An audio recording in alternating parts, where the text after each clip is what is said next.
ओम श्री गणेशाय नमः। श्री आशुतोषाय नमः। श्री हरिवंश पुराण विष्णु पर्व अध्याय 49 और 50। दंत वक्त्र और शालव का भाषण सुनकर भीष्मक का श्री कृष्ण के प्रभाव का वर्णन करते हुए उन्हें प्रसन्न करने का ही निश्चय करना। विषमपायन जी कहते हैं, जन्मेजय, महामना सुनीत के ऐसा कहने पर करुष देश के वीर राजा दंत वक्त्र ने भाषण देना आरंभ किया। दंत वक्त्र बोला, राजाओं, यहाँ मगध राज ने और राजा सुनीत ने जो कुछ कहा है उसे मैं युक्ति संगत मानता हूँ, क्योंकि इनका प्रवचन हम लोगों के लिए हितकर है। मैं न तो विद्वेष के कारण, न अहंकारवादी होने के कारण और न अपनी विजय की अभिलाषा रखने के ही कारण आप दोनों के अमृतमय वचनों को सदोष बता रहा हूँ। इस राजसभा में कौन ऐसा पुरुष है जो इस प्रकार समुद्र के समान अत्यंत अगाध एवं नीति शास्त्र के अनुकूल सर्वगुण संपन्न बात कह सके। परंतु आप लोगों को एक कर्तव्य याद दिलाने के लिए मैं जो कुछ कहता हूँ, मेरी यह बात सुन लीजिए। नरेश्वरों, यदि वसुदेव नंदन भगवान श्री कृष्ण यहाँ पधारे हैं तो इसमें आश्चर्य की क्या बात है। जैसे हम सभी लोग यहाँ आए हैं उसी तरह श्री कृष्ण भी चले आए हैं। इसमें क्या दोष है और क्या गुण। हम सब लोगों के आगमन का एक उद्देश्य है, राजकन्या की प्राप्ति। हम लोगों ने एक साथ मिलकर आपस में एकता स्थापित करके जो गोमंत पर्वत पर घेरा डाल रखा था, उस दशा में यदि वहां युद्ध हुआ तो उसे आप लोग दोष कैसे बता रहे हैं। राजन, वीर बलराम और श्री कृष्ण कंस को मोह में डालने के लिए वनवास कर रहे थे। वृंदावन के किनारे रहते थे, परंतु देव ऋषि नारद के कहने से उन दोनों भाई बलराम और श्री कृष्ण को कंस ने उनका वध करने के लिए बुलवाया और कुवलयापीड़ हाथी के द्वारा आक्रमण कराकर उन दोनों वीरों के क्रोध को उद्दीप्त किया। उस दिशा में वे दोनों उस हाथी को मारकर समुद्र के समान विशाल रंगशाला में प्रविष्ट हुए। फिर उन्होंने अपने बाहुबल का आश्रय लेकर मूर्ति के समान बैठे हुए मथुरा नरेश को यदि उनके साथियों सहित मार डाला तो इसमें उनके द्वारा क्या दोष बन गया।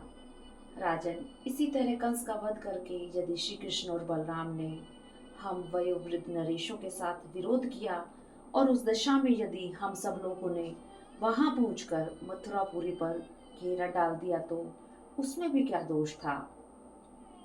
हमारी सेना का महान बल देखकर बलराम और श्री कृष्ण डर गए और अपने नगर तथा सेना को छोड़कर दोनों भाई गोमंत पर्वत पर चले गए। तत्पश्चात हम सम्रांगण में युद्ध करने वाले योद्धाओं ने उन्हें मार डालने के लिए वहां भी धावा किया।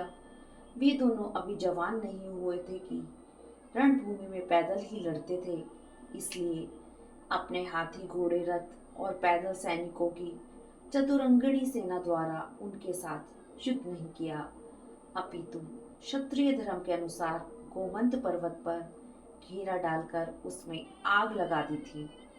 हम सभी क्षत्रिय यह समझते थे कि ये दोनों उदंड तपस्वी बालक दावानल के मुख में पड़कर सीख जाएंगे। ऐसी दशा में उन दोनों भाइयों ने यदि प्रतिशोधात्मक युद्ध किया तो हम जनार्दन को इस तरह दोष क्यों दें। हम लोग जहां जहां जाएंगे वहीं वहीं कलह हो सकता है। अतः राजाओं, आज से हम श्री कृष्ण के साथ प्रेम बढ़ाने का प्रयत्न करेंगे। इस कुंडिनपुर में श्री कृष्ण युद्ध के लिए नहीं आए हैं। यदि राजकन्या के निमित्त ही उनका आगमन हुआ है, तब किसके साथ युद्ध करेंगे। वे कोई प्राकृतिक मनुष्य नहीं हैं। इस मृत्युलोक में श्रेष्ठ पुरुष हैं। देवलोकवासी देवताओं में भी सर्वश्रेष्ठ पुरुषोत्तम हैं। वे देवताओं के भी कर्ता हैं और संपूर्ण लोकों के सृष्टा भी वे ही हैं। उनकी बुद्धि गवारों जैसी नहीं है। उनके मन में न ईर्ष्या है न मात्सर्य। ये न तो कठोर हैं, न दुर्बल हैं और न शोक रोग से पीड़ित हैं। ये तो सदा शरणागतों का दुख दूर करते रहते हैं। ये श्री कृष्ण साक्षात भगवान विष्णु तथा देवताओं के भी देवता हैं। इस समय ये अपने छंद रूप को प्रकाशित करने के लिए गरुड़ के द्वारा यहाँ पधारे हैं। श्री कृष्ण शत्रुओं का विनाश करने के लिए नाना प्रकार के अस्त्र शस्त्रों के साथ यात्रा करते हैं, परंतु उनकी इस यात्रा को वैसा न समझो।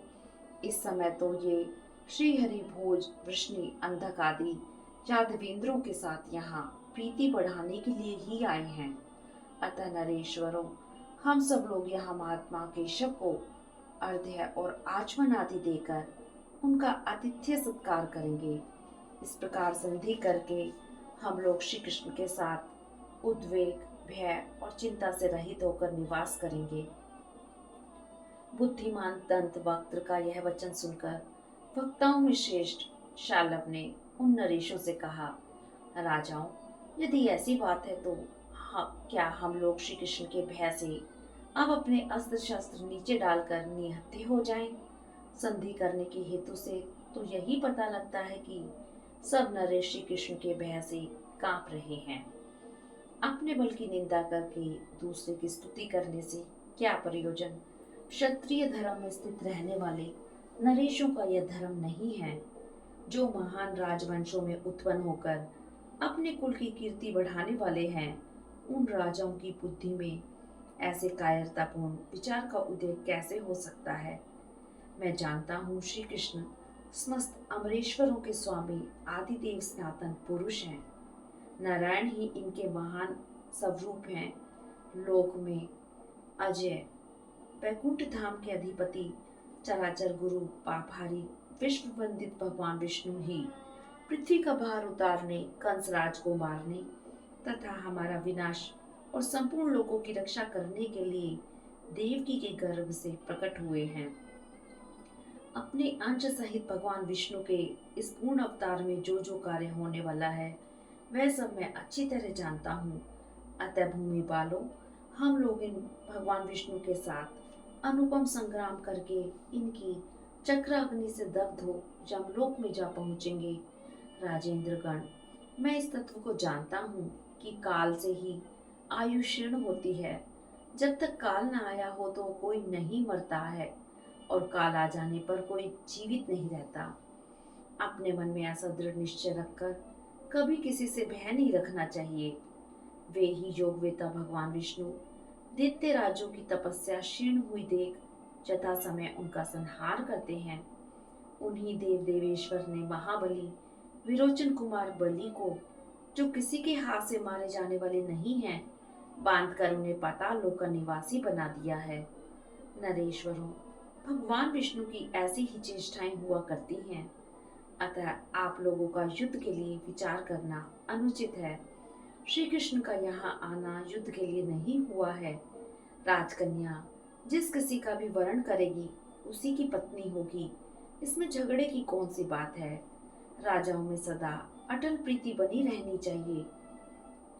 विषमपायन जी कहते हैं, जन्मेजय, उन बुद्धिशाली नरेशों के इस प्रकार कहने पर भी राजा भीष्मक अपने पुत्र के कारण कुछ बोल न सके। वह अपने महान बल के घमंड में भरा रहता था, भार्गवास्त्र से सुरक्षित था और रणभूमि में प्रचंड पराक्रम प्रकट करने वाला अतिरथी वीर था। भीष्मक ने मन ही मन अपने उस पुत्र का चिंतन करके इस प्रकार बोला, मेरा पुत्र सदा बल के घमंड में भरा रहने वाला और अभिमानी है। वह श्री कृष्ण और उनके प्रभाव को सहन नहीं कर पाता तथा युद्ध में किसी से डरता नहीं है। इसमें संदेह नहीं कि श्री कृष्ण की भुजाओं के बल से कन्या का अपहरण होगा। उस अवसर पर महापुरुष के साथ महान विग्रह एवं युद्ध होकर ही रहेगा। उस अवस्था में श्री कृष्ण से द्वेष रखने वाला मेरा अभिमानी पुत्र कैसे जीवित रह सकता है? अतः मुझे श्री कृष्ण के हाथ से यहाँ अपने पुत्र की रक्षा होती नहीं दिखाई देती। कन्या के लिए पितरों का आनंद बढ़ाने वाले अपने ज्येष्ठ पुत्र को केशव के साथ और केशव को अपने पुत्र के साथ युद्ध करने का अवसर कैसे दूंगा? रुक्मी का मनोभाव मूढ़ता से भरा हुआ है। अतः वह भगवान नारायण को रुक्मणी का वर बनाना नहीं चाहता। वह बल के मत से उन्मत्त रहता और युद्ध से कभी मुंह नहीं मोड़ता है। जैसे आग लगने से रुई का ढेर जल जाता है, उसी प्रकार वह श्री कृष्ण से भिड़कर निश्चय ही भस्म हो जाएगा। विचित्र प्रकार से युद्ध करने वाले अत्यंत बलवान केशव ने करवीरपुर के शूरवीर राजा श्रीगाल को क्षण भर में धूल में मिला दिया। जब बलवानों में शेष श्रीमान केशव वृंदावन में रहते थे, उस समय उन्होंने गोवर्धन पर्वत को उठाकर 7 दिनों तक उसे एक ही हाथ से धारण कर रखा था। उनके उस दुष्कर कर्म को याद करके मेरा हृदय अत्यंत शिथिल हो जाता है। उस समय देवताओं के साथ वृतासुर विनाशक शचीपति इंद्र ने सहसा गिरिराज गोवर्धन पर आकर श्री कृष्ण का गौओं के इंद्र के पद पर अभिषेक किया और उन्हें उपेंद्र कहकर पुकारा। यमुना के कुंड में निवास करने वाले घोर कालिय नाग अपनी विषाग्नि से प्रज्वलित हो काल तथा अंतक के समान प्रतीत होता था, किंतु इन श्री कृष्ण ने उसका भी वह दमन किया।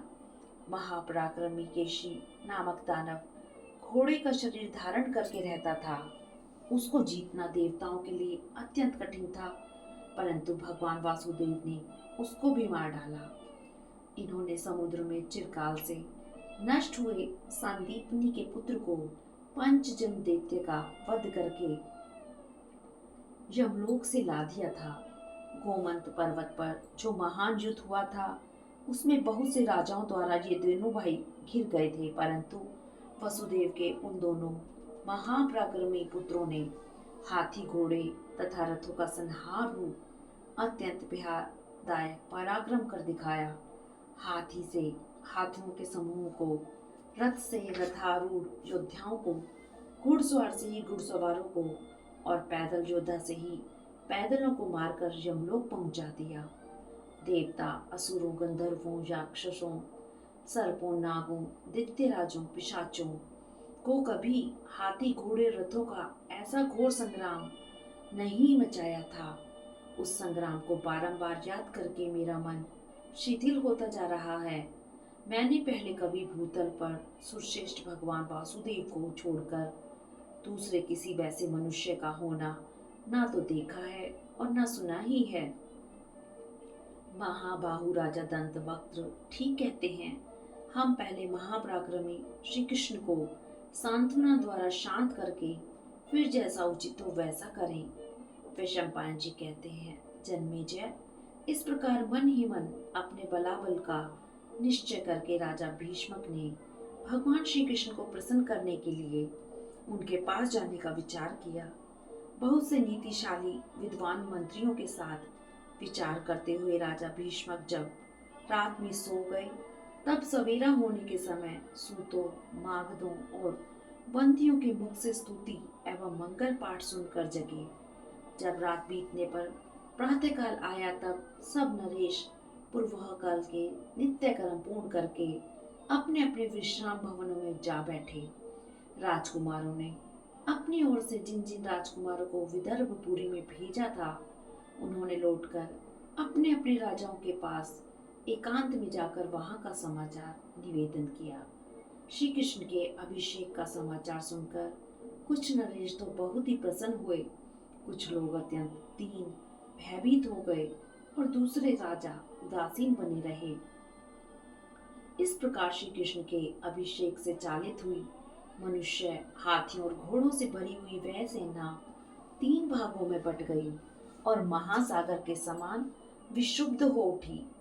राजाओं में श्रेष्ठ भीष्मक उन नरेशों में भेद हुआ देखकर और स्वयं अपने ही किए हुए अचिंत्य अपराध का विचार करके मन ही मन चिंता से दग्ध होते हुए उन नरदेवों के समाज में उन्हें समझाने के लिए गए। इसी बीच में इंद्र के दूत राजा कृत और केशिक के पास जा पहुंचे और सिर झुका एक पत्र निकालकर उन्हें दिया। फिर वे राजाओं के समुद्र जैसे समाज में घुस गए। इस प्रकार श्री महाभारत के अखिल भाग हरिवंश के अंतर्गत विष्णु पर्व में रुक्मणी स्वयंवर विषयक 49वां अध्याय पूरा हुआ। अध्याय 50। कृत और केशिक द्वारा भगवान श्री कृष्ण को अपने राज्य का समर्पण देव राजेंद्र के आदेश से सब नरेशों द्वारा भगवान का राजेंद्र के पद पर अभिषेक तथा भगवान का सबको आश्वासन देना। जन्मेजय ने पूछा, मुने, जो देवताओं के लिए भी दुर्लभ था, उस महापराक्रमी कंस का वध करके भगवान श्री कृष्ण स्वयं ना तो राज्य पर अभिषिक्त हुए और न राजा के आसन पर ही बैठे, इसका क्या कारण है? भगवान श्री कृष्ण कुंडिनपुर में कन्या के लिए आए थे, परंतु वहां भी वे निमंत्रित अतिथि नहीं बने। ऐसे अनुपम अपमान को पाकर भी श्री कृष्ण ने किस लिए क्षमा कर दी? वीनता के पुत्र गरुड़ भी तो महान बल और पराक्रम से संपन्न हैं। उन्होंने भी किस कारण की अपेक्षा से क्षमा भाव धारण कर लिया, यह मुझे बताइए। इसको सुनने के लिए मेरे मन में बड़ा कौतूहल हो रहा है। वैशंपायन जी कहते हैं, जन्मेजय, कृत और केशिक भगवान के भक्त थे। उन पर कृपा करने के लिए ही भगवान वहां स्वयं पधारे थे। जब भगवान श्री कृष्ण के साथ विनीतानंदन गरुड़ भी विदर्भपुरी में गए, उस समय कौशिक ने उन वासुदेव के लिए मन ही मन इस प्रकार चिंतन किया। भगवान श्री कृष्ण के आश्चर्य में अभिषेक को देखकर हमारे पापों का नाश हो जाएगा तथा सबके मन में विशुद्ध भाव का उदय होगा। अतः मैं राजाओं से कहूँगा, वसुदेव पुत्र भगवान श्री कृष्ण का दर्शन कर लेने पर निश्चय ही सबके पापों का क्षय हो जाता है। हम दोनों ने श्री कृष्ण के तत्व का साक्षात्कार किया है। तीनों लोकों में उन कमल नयन देवाधिदेव जनार्दन श्री कृष्ण से बढ़कर सुपात्र दूसरा कौन है? नरेश्वर, हम दोनों उनके आतिथ्य सत्कार के समय उन्हें कौन सी ऐसी वस्तु भेंट करें जिससे उत्तम पात्र को पाकर उनका समुचित आदर न करने के कारण हमारे धर्म का लोप न होने पाए। इस प्रकार दोनों भाई कृत और कौशिक आपस में विचार करके अपना राज्य समर्पित करने की इच्छा से भगवान केशव के निकट गए।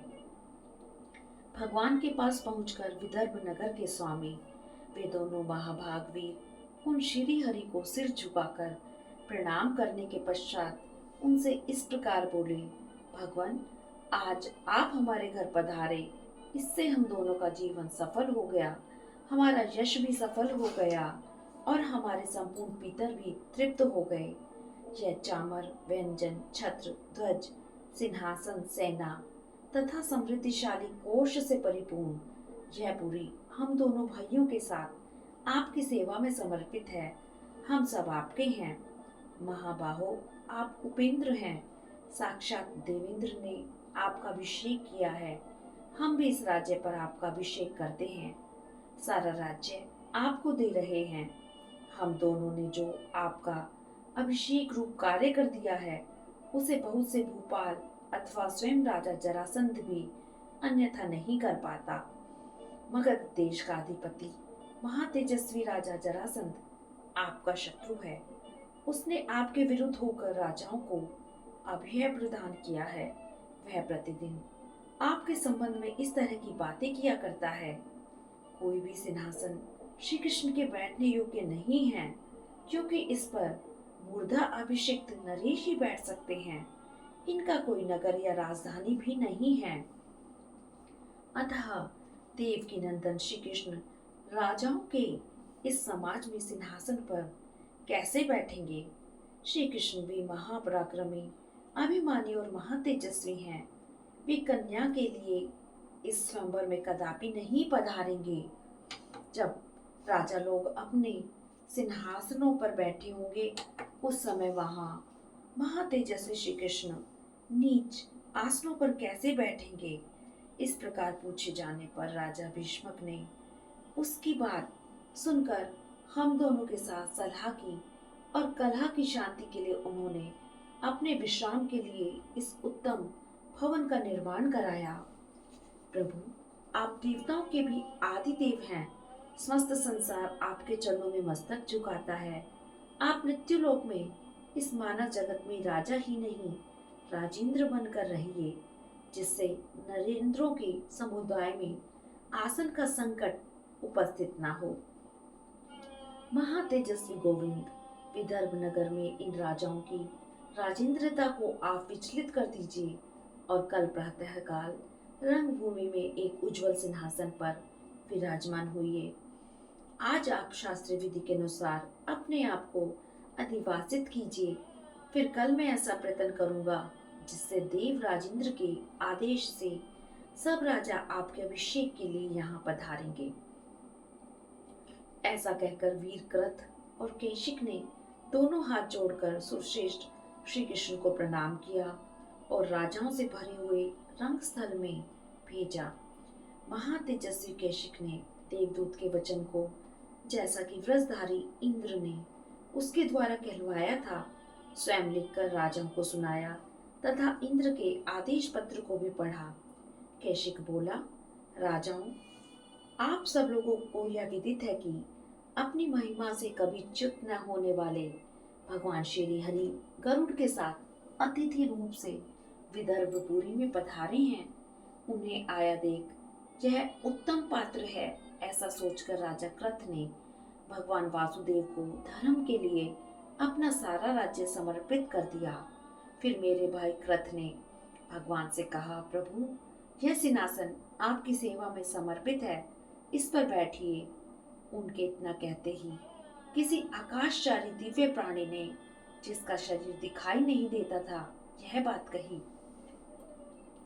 देवदूत बोला, नरेश्वर, जिस पर दूसरे लोग बैठ चुके हैं, ऐसा सिंहासन तुम्हें श्री कृष्ण के लिए देना उचित नहीं है। इनके लिए तो यह संपूर्ण रत्नों से विभूषित दिव्य सिंहासन प्रस्तुत है, जो जाम्बूनद नामक सुवर्ण का बना हुआ और परम उज्जवल है। साक्षात विश्वकर्मा ने इसका निर्माण किया है। यह सिंह के चिन्ह से चिन्हित है। देवराजेंद्र ने यह आसन भगवान के लिए भेजा है।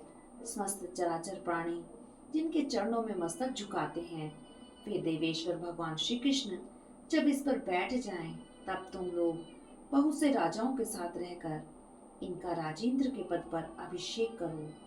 इस कुंडनपुर में राजकन्या की प्राप्ति के लिए जो जो नरेश पधारे हैं, उनमें से जो कोई भी इनके अभिषेक में ना आएगा, वह इनका वध्य होगा। ये 8 अक्षय कलश हैं, जो निधियों के अंश से उत्पन्न हुए हैं। ये राजाधिराज महात्मा धनेश कुबेर के कलश दिव्य कलश हैं, जो सुवर्ण और रत्नों से संपन्न हैं। इनके आभूषण और आसन भी दिव्य हैं। ये कलश श्री कृष्ण का राजेंद्र पद पर अभिषेक करने के लिए राजाओं के साथ आ रहे हैं। नरेश्वरों, यह मैंने आप लोगों से इंद्र का संदेश सुनाया है, अतः आप लोग इस लिखित आज्ञा पत्र के द्वारा सब राजाओं को बुलाकर भगवान श्री कृष्ण का अभिषेक करें। कैशिक ने कहा। ऐसी प्रेरणा देकर तथा श्री कृष्ण के लिए प्रातःकालीन सूर्य के समान कांतिमान सिंहासन समर्पित करके वह आकाश में स्थित हुआ देवदूत स्वर्गलोक को चला गया। इसलिए मैं आप लोगों को श्री कृष्ण का अभिषेक करने के लिए प्रेरित कर रहा हूँ। आप में से जो लोग यहाँ पधारे हैं, उन सब के लिए साक्षात इंद्र के द्वारा दी गई इस आज्ञा का उल्लंघन करना अत्यंत कठिन एवं भयंकर है। आकाश से 8 कलशों द्वारा श्री कृष्ण का स्वयं ही अभिषेक होगा। यह अद्भुत दृश्य पृथ्वी पर सर्वदा दुर्लभ है। आप लोगों को भी यह दर्शनीय उत्सव अवश्य देखना चाहिए। इस आश्चर्यजनक दृश्य को देखकर हम सब लोगों का पाप निश्चय ही दूर हो जाएगा। श्रेष्ठ नरपतियों, आप लोग देवाधिदेव विष्णु स्वरूप श्री कृष्ण को नहलाने के लिए आइए, उनसे भय न कीजिए। हमने आप लोगों के लिए जनार्दन से संधि कर ली है। भगवान श्री हरि समस्त नरेशों को अभिदान कर रहे हैं। हमने श्री कृष्ण के स्वरूप को अच्छी तरह देख और समझ लिया है। आप लोगों के प्रति इनका भाव सर्वदा शुद्ध है। मगधराज जरासंध के लिए उनके हृदय में तनिक भी वैर नहीं दिखाई देता। इसलिए यहाँ जो कार्य कारण उपस्थित हैं, उस पर आप लोग अच्छी तरह विचार कर लें। फिर शंपायन जी कहते हैं, जन्मेजय, ऐसी बात सुनकर वे राजा शाप के भय से पीड़ित हो नाना प्रकार की चिंताएं करने लगे। इतने में ही उन राजेंद्रों ने महात्मा केशव के निमित्त पुनः आकाशवाणी सुनी। देवराज के शासन से किसी अदृश्य व्यक्ति ने मेघ के समान गंभीर ध्वनि से आकाश को पूर्ण करते हुए इस प्रकार कहा। चित्रांगद बोला, त्रिलोकीनाथ इंद्र, प्रजा पालन के लिए तुम सब राजाओं का हित चाहते हुए तुम्हें इस प्रकार आज्ञा दे रहे हैं। श्रेष्ठ नरेशगण, तुम लोग श्री कृष्ण के साथ वैर भाव रखकर अथवा श्री कृष्ण को वैरी बनाकर जो उनके साथ रहते हो, ऐसा तुम्हारे लिए उचित नहीं है। तुम्हें एक दूसरे के साथ वैर भाव नहीं रखना चाहिए। तुम लोग परस्पर प्रेम भाव उत्पन्न करके अपने अपने राष्ट्रों में निवास करो। श्री कृष्ण शरणागतों का दुख दूर करने वाले हैं, परंतु शत्रुओं की सेना के लिए काल और अग्नि के समान भयंकर हैं। तुम लोग इनके साथ प्रेम भाव रखकर निश्चिंत एवं प्रसन्न रहो। साधारण मनुष्यों के लिए राजा ही देवता हैं, राजाओं के लिए देवता ही आराध्य देव हैं। देवताओं के देवता इंद्र हैं और इंद्र के भी देवता भगवान श्री कृष्ण हैं। ये भगवान विष्णुदेव देवताओं के भी देवता हैं। ये केशव ही मनुष्य लोक में मानव रूप में अवतीर्ण हुए हैं। समस्त लोकों में देवता, दानव और मनुष्य इन्हें कभी जीत नहीं सकते। कार्तिकेय के साथ साक्षात भगवान त्रिशूलधारी शंकर के लिए भी ये अजय हैं।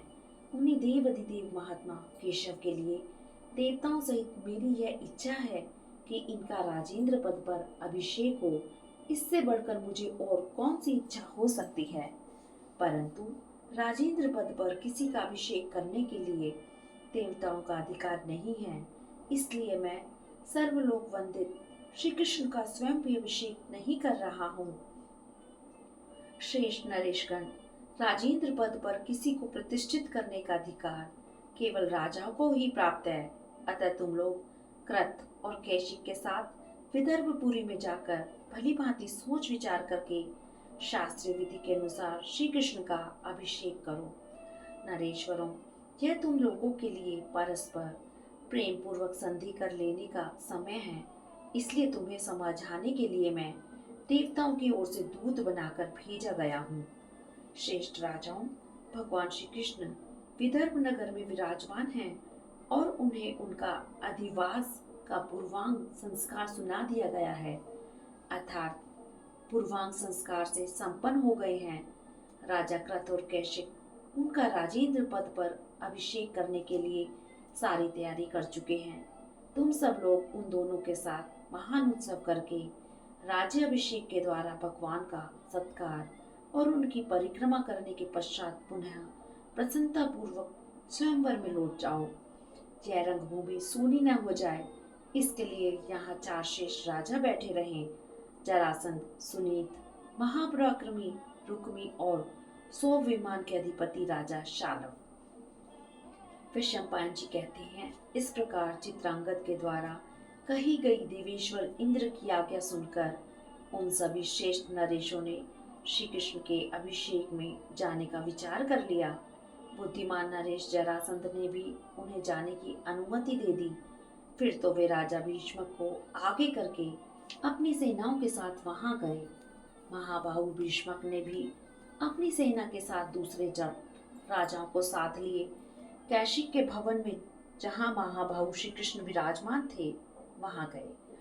उस समय अपने पुत्र के दोष से उनका चित्त चिंता की आग में जल रहा था। भगवान के स्नान के लिए सुंदर सुरमय देव सभा इस भूतल पर उतर आई थी, जो दूर से ही प्रकाशित हो रही थी। वह ध्वजा पताकाओं से अलंकृत थी। उसमें दिव्य रत्नों की प्रभा सब ओर व्याप्त हो रही थी। दिव्य ध्वजाएं फहरा रही थी।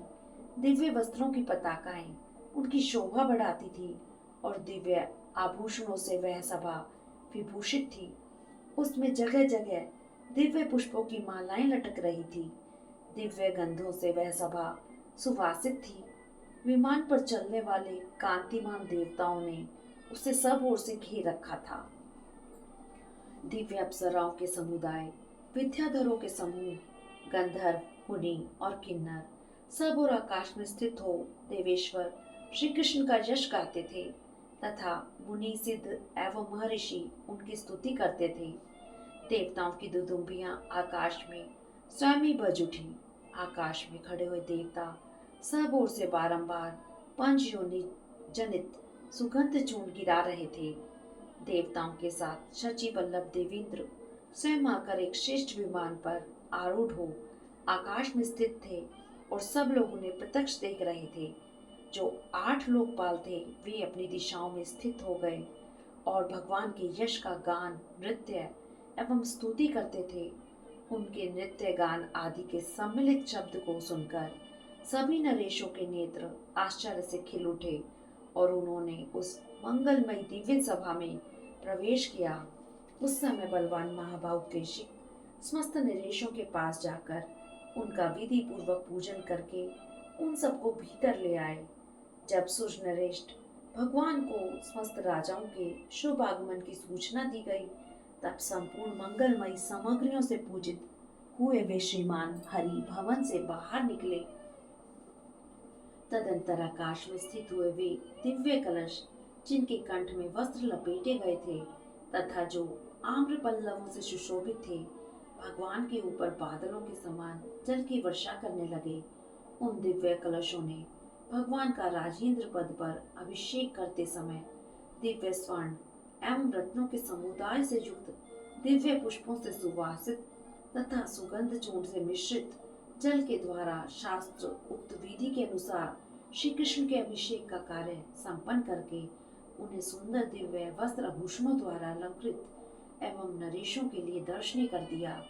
तत्पश्चात दिव्य वस्त्र, विचित्र दिव्य माला और दिव्य अनुलेपन से वहां आए हुए राजाओं का विधि पूर्वक सत्कार करके उनकी अनुमति लिए भगवान श्री कृष्ण अपने स्नान के लिए इस भूतल पर उतरी हुई सुंदर एवं रमणीय देव सभा के भीतर विराजमान हुए। उस समय यादव तथा विदर्भ देशीय नरेश उनकी सेवा में पास ही खड़े थे।